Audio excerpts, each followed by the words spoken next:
And therein lies the mystery. This conversation and the practical application of this conversation. I remember starting to talk about this on the campaign trail, and literally my campaign team said, stop. Don't talk about this robots are coming stuff. People are just anxious about this technology that allows the replacement of security guards, these large robotic units. He said, no pensions, no workers' comp, no complaining. Meaning humans complain, how dare they demand workers' comp? Fascinating, but there are 3.4 million cashiers that don't think it's that fascinating. What the hell do we do with them? Cashiers, retail, F&B. Thank you, everybody. I have long believed that the future is not just something to experience, it's something to manifest.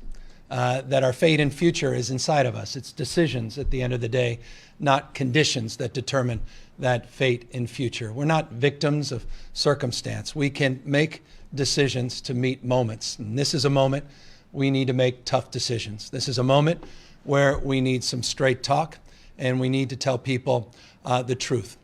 We need to bend the curve. So overnight, the governor of California issuing a strict stay-at-home order to his state's 40 million residents, warning more than half could become infected in the weeks ahead. Hoda, good morning. The governor of California says it's a matter of time before tens of millions of people catch the virus here in California. All residents are now ordered to stay at home. We need to bend the curve in the state of California.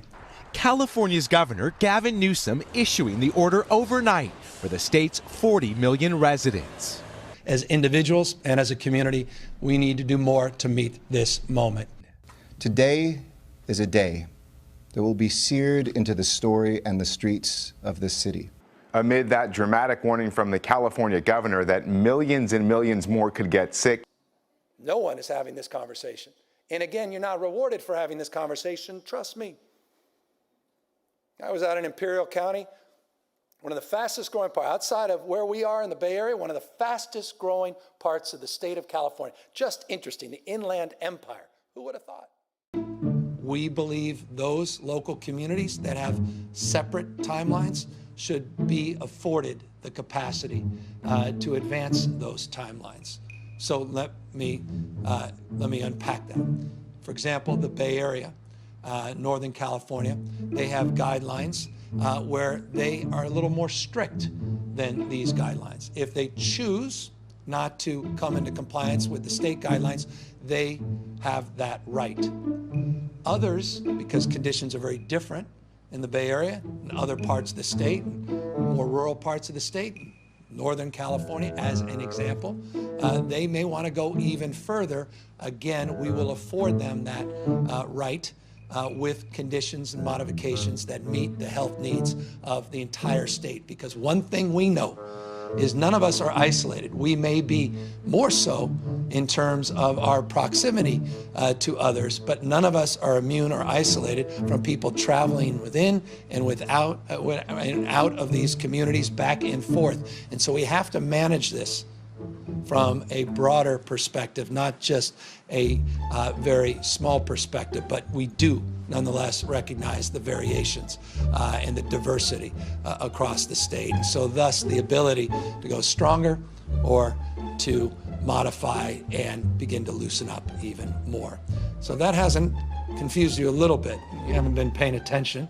If it hasn't confused you a lot, well, the good news, I hope to ameliorate that confusion and concern because we have Dr. Angel that will, I think, more succinctly put all this in perspective and has a slideshow to back that up. And of course, we'll answer questions for additional clarification. But this is an optimistic day as we see a little bit ray of sunshine on the horizon. Adaptation, modification, first and foremost. But as you'll see with the report card that Dr. Angel, our health report card that we're putting out today, why we're in a position to make this announcement. Dr. Angel. this very positive opportunity that we have moving forward here. And again, this is because the data tells us that we can, but that data is only a reflection of all of the hard work all of us here in California have done. All of those people who've stayed home, all of those people who have worked in our essential workforce to make sure that we can stay home safely. That's why we are where we are today.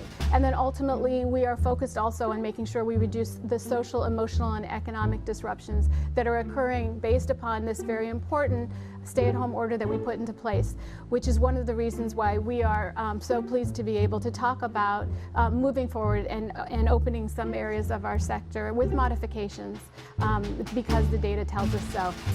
So counties are going to create and submit these readiness plans, and then those will be made publicly available online for all of us to review and see and understand how those counties that are maybe moving in a different rate through stage 2, how they are planning to make sure that the risk is minimized for all of their residents.